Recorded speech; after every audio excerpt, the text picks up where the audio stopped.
No, it's very encouraging. Like you want Durant to be better, obviously. Like for you to be the best version of yourselves, like Kevin Durant has to be better. But he hasn't been a good shooter these last two games. But the Rockets have had no problem scoring the ball. Like 110 against Dallas on a poor Kevin Durant shooting night. Last night he had 11 points on 5 of 18 shooting. No problem. You score 124 points. So like his presence alone is helping the rest of the team. And he's not going to shoot poorly the entire season. He's had good shooting games already this year. Like most of the games he's played have been good. Just the last two they have not been, and they haven't missed a beat.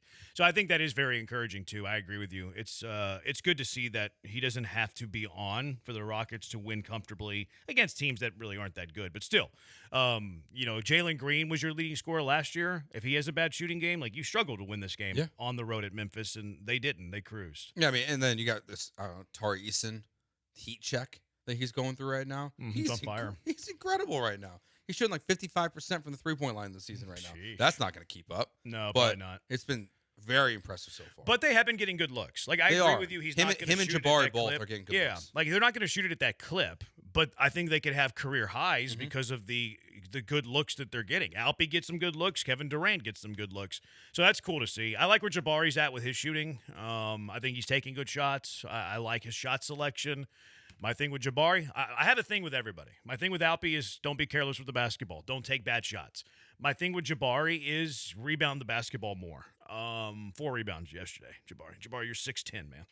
Go grab some boards. I understand you're playing a little bit outside the perimeter more than you did in the past. Go get some rebounds, all right? Same with Tari. Go get some boards. More rebounds for Tari. It would be nice. Go get some rebounds. Any notes for Okogie? What's that? Did you have any notes for Josh Okogie? Yeah, he's lights out. What a steal. No what notes. A find. No bad notes for Josh Okogie. No, what a find, man.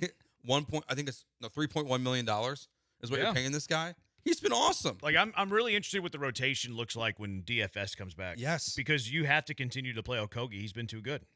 I don't know where the minutes go right now. I mean, I guess I would assume just everyone else comes down a little bit collectively. Like, because you're playing a lot of these guys, men played 39 minutes last night in a pretty comfortable victory.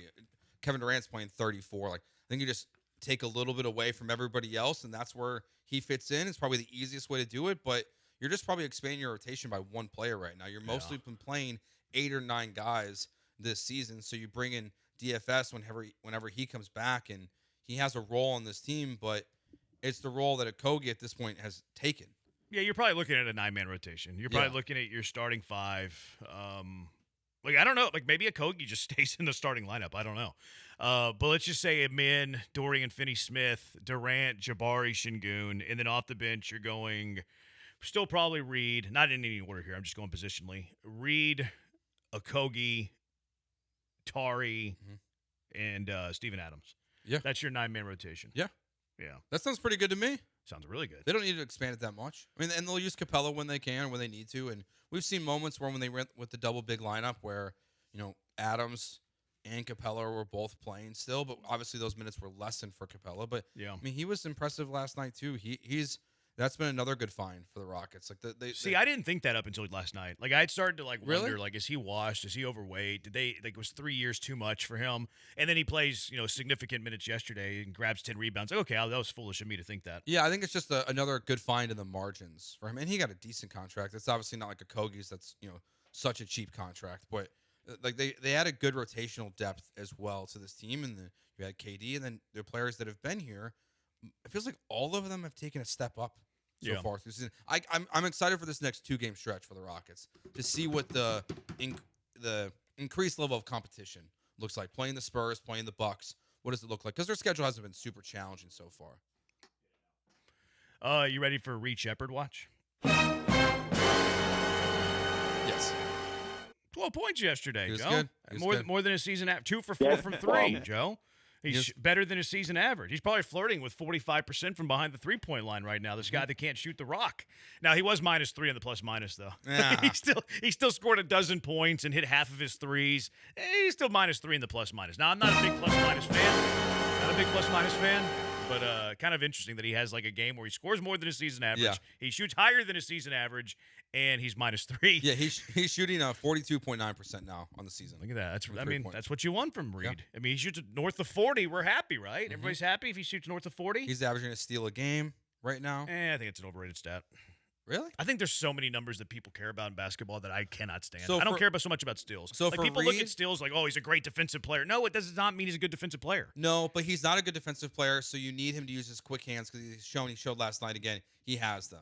Like, that has to show up in his game to make up for some of his deficiencies on defense. So for Reed, I disagree like with you. that. I'd rather him contest shots well than average a steal a game. But they're playing the zone when he's in the game, so like that factors into like you need to throw that into the whole thing. I hate plus minus, Joe. I did too. Hate plus minus because like you're better at basketball than me, Joe. But if I played with 4 All-Stars and you played with 4 scrubs, my plus minus is gonna be better than you. That's true. Although you're way better at basketball than me. That's true. I cannot stand plus minus. I think it's so overrated. But people view it as like the holy I know. grail. It's so weird to me. It's almost like PFF grades in a way where people care so much about it, and it's really not a valuable statistic at all. Yeah. Like I don't know. Like I don't. When does it actually define a player? Never. I don't think so. It doesn't really ever show any value to you. Yeah, I don't honestly. think so. Did you see Kevin Durant razzing John Morant's people? Like, did. oh, enjoy your final week in Memphis. Yeah, he's going to I his love dad. Kevin Durant. Did you catch the hot mic on Kevin Durant where he said, "Shut your up and enjoy the game"? Like, relax and enjoy the game. Was that to T. Martin? No, it was like to some random fan on the Morant? baseline. Oh, okay. Yeah, because Daddy Morant was sitting on the court side, Yeah, yeah, sideline. No, this was somebody to the baseline. I love it. He's fun. He's entertaining, man. You got to bring a little juice to the team now that Dylan Brooks is gone, and now Yeah. you get it with hot mics, Twitter. He's all over the place. It's just immediately again tweeting after the game last night. Mm-hmm. It's a nice new curveball for the Rockets. Yeah. You want the NIT commercial? What? You want to hear the NIT commercial? yes. I found it hilarious because they played it. They're forcing these NBA broadcasts to play it. I call it the NBA in-season tournament because that's what they did in year one, and I'm not going to let them forget that. They're trying to change it. They're trying to be like the Emirates Cup. Yeah. No, you called it the NBA in-season tournament. That's not lost on me. It'll forever be the NIT to me. Listen to this NIT commercial. I find it hilarious. Want the Emirates NBA Cup. I'm gonna get that. 30 teams, 6 groups, nowhere to hide. The hungriest will advance. The rest will be left behind. Now this is high-stakes action. Everyone wants that cup. But only one Everyone wants it, will Joe. capture it. There you go. High-stakes basketball. In November, baby. High-stakes NBA basketball. Everybody wants it. I think my favorite was the hungriest part. The hungriest yeah. teams will advance. Yes, I like that part. I'm a huge fan of the NIT. I love it. Like, it's better than regular season NBA basketball in November. Give me high stakes NBA basketball in November, medium stakes NBA basketball in November over no stakes NBA basketball. I know I'm mocking, but I am actually a fan of it. I was very anti this at first when they first announced it. I thought it was gonna be stupid and a total waste of our time. But the players have bought in. Like they showed that last year and the first year. Like they are in on the NBA Cup because they want to make some extra cash. So since the players care, it makes me care. Yeah, I'm a fan, man. Because a lot of times they don't care about the regular season. So I just assumed that was going to translate into this. And it hasn't played out that way. Like the games are more intense. Look, they went to the semifinals last year in the NIT. I want them to win an NIT championship. If they do, I'm going to the parade. We'll do our show live from the NIT parade. My only Sound issue good? with it is like where are the odds? Why can't I bet on this yet? Yeah, it's stupid. There should be odds. Like sure. why can't I bet on the NBA Cup? Probably Terry Rozier. He's probably to blame. 713-780-3776. Free agency in baseball opens at 4 p.m. What do you want the Astros to target the most? 713-780-3776. Jeremy and Joe, ESPN 97.5, ESPN 92.5. Houston's only FM sports stations, ESPN 97.5 and 92.5. Attention taxpayers. If you owe $5,000 or more and have missed another tax deadline, you're officially on the IRS's radar. The IRS has resumed aggressive collections. That means wage garnishments, bank levies, even seizures of your home, car, or retirement accounts. If you owe $5,000 or more and missed the deadline, you're stacking new debt on top of what you already owe. Call Priority Tax Relief now. Their experts fight back fast and are saving their clients millions in tax debt every month. I owed over $50,000.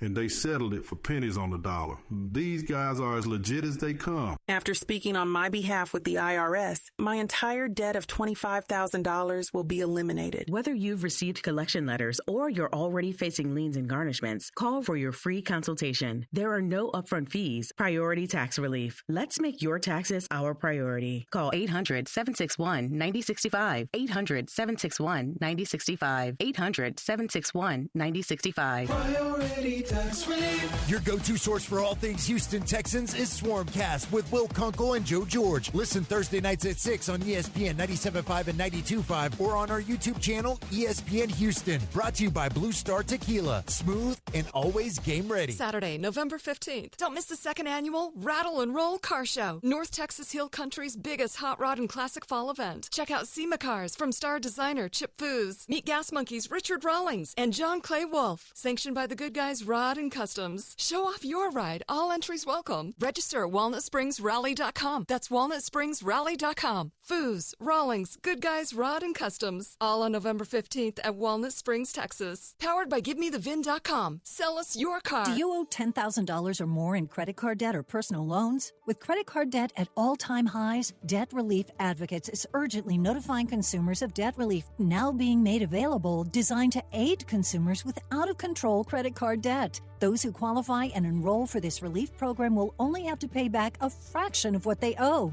This is not bankruptcy or a debt consolidation loan. This is a relief program that credit card companies would rather you not know about, as it ends your debt nightmare and saves you lots of money. Consumers owing at least $10,000 in credit card debt or personal loans can now take advantage of this debt relief as the cost of living skyrockets. Debt Relief Advocates has established a relief hotline for you to call to learn what debt reduction you may qualify for, so don't wait. For this free information, call the Relief Hotline at 800-390-2485. 800-390-2485. 800-394-2485. Houston's only FM sports stations, ESPN 97.5 and 92.5.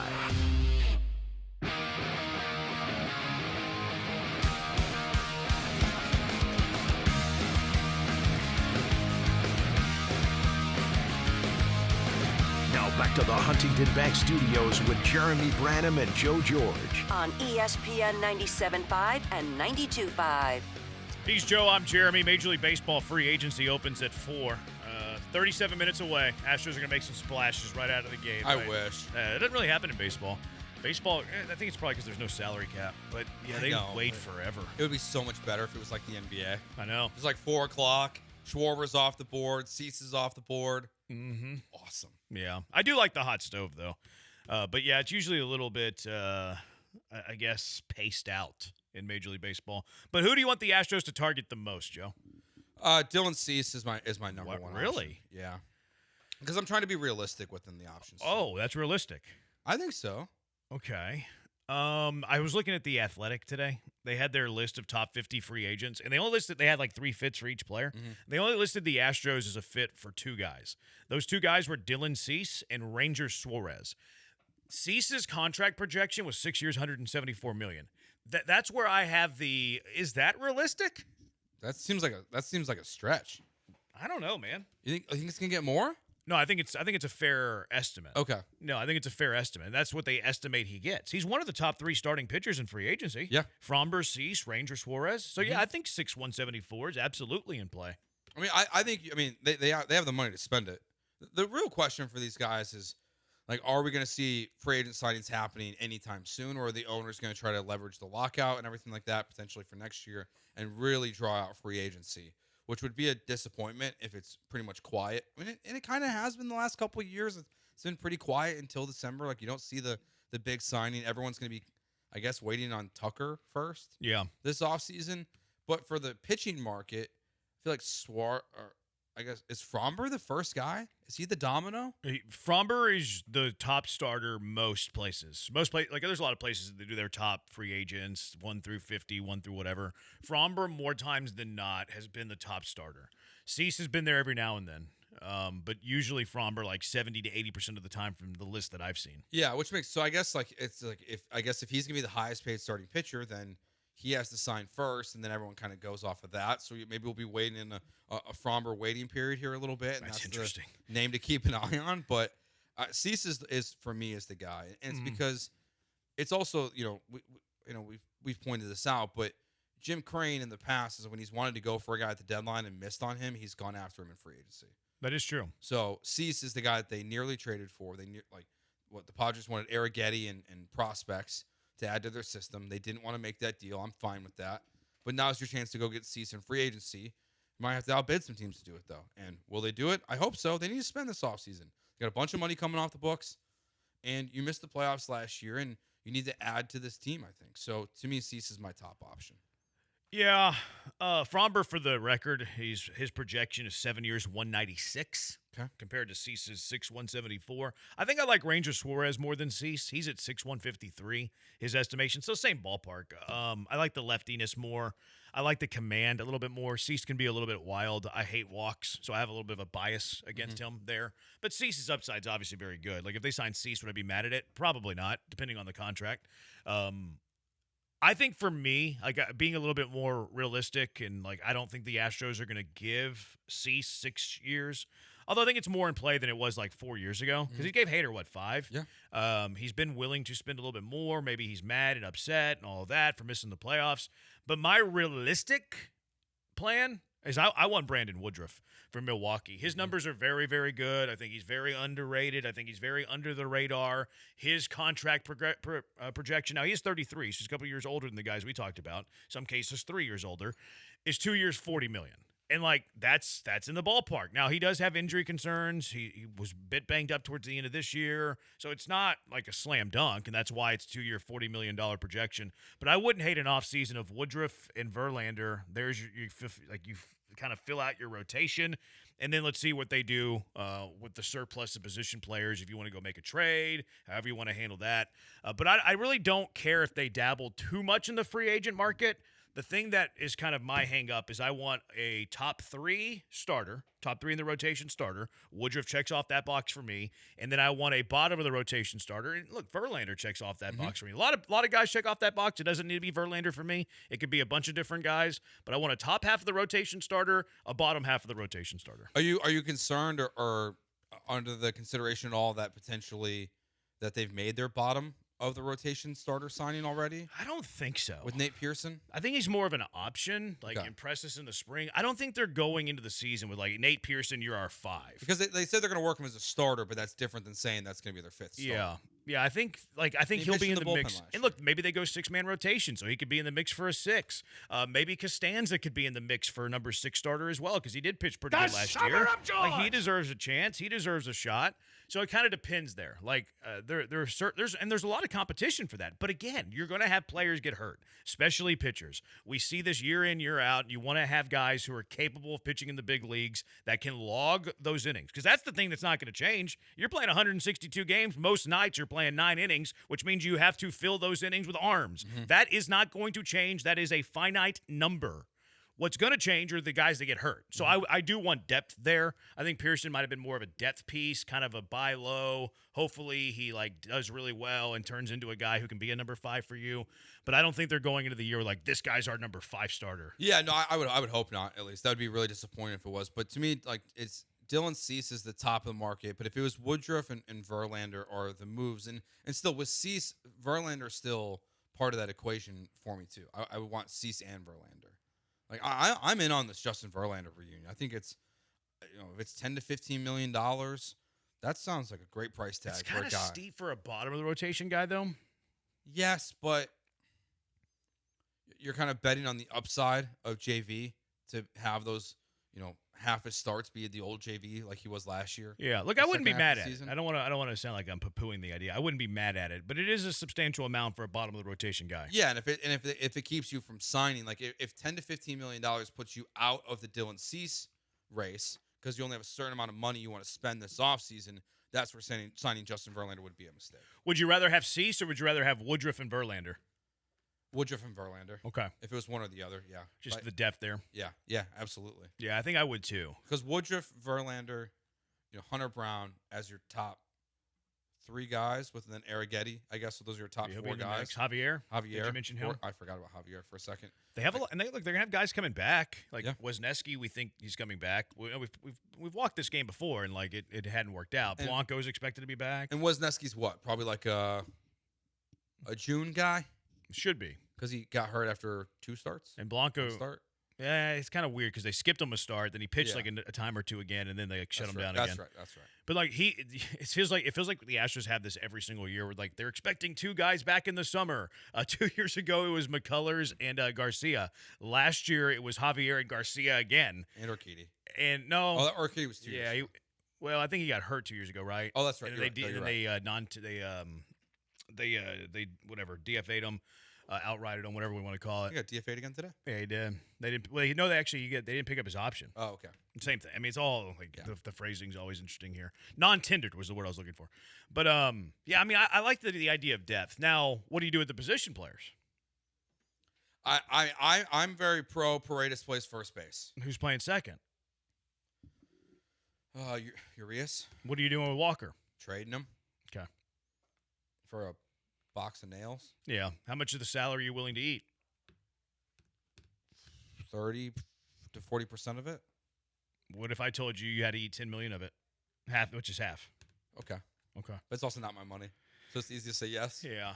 But I think Paredes at first makes sense. Now, the only reason why you can't fully say that is we still really have no idea the status of Isaac Paredes. Yeah. That like he could have had surgery and been out for months. Instead, he came back.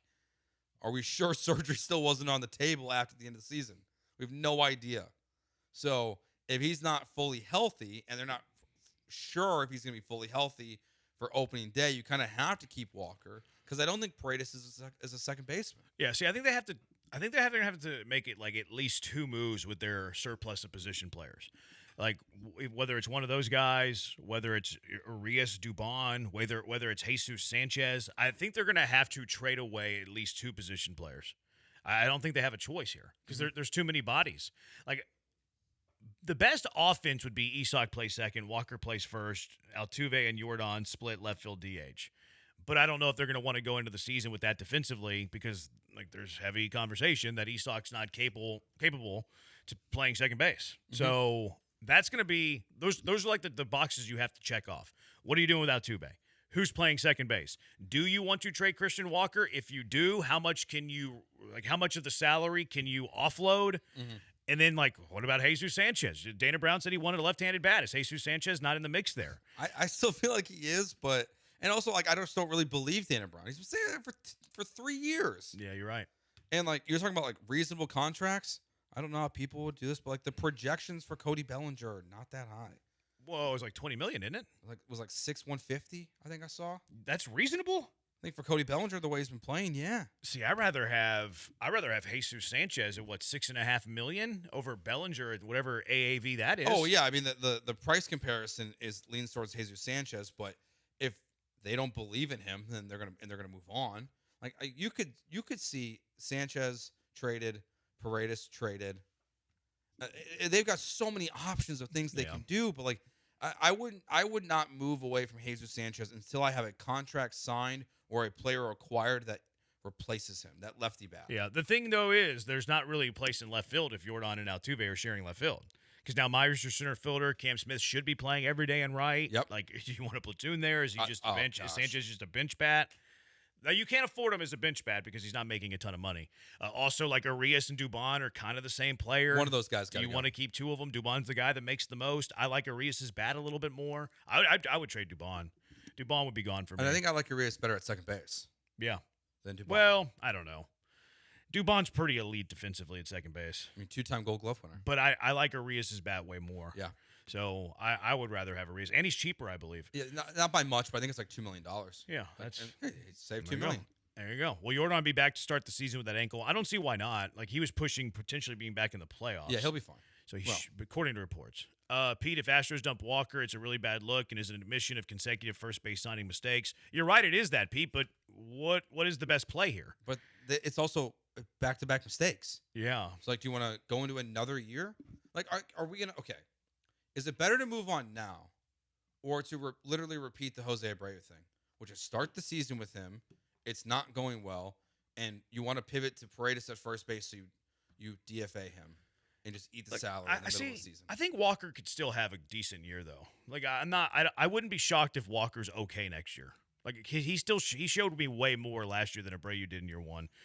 Someone says trade Yordan. Someone says Ranger Suarez greater than C. Ski from LA. Reports came out the Astros can't afford to sign anybody. Is that true? I haven't seen that. I hope we cease the poor pitching performances. I don't know about that. Astros trading a young pitcher and an outfield prospect for a number 2 pitcher, sign JV, and then someone to develop into a 5th starter. Okay, that's fine. All right, 713-780-3776. Tom Brady cloned his dog. You saw this? What do you want to clone?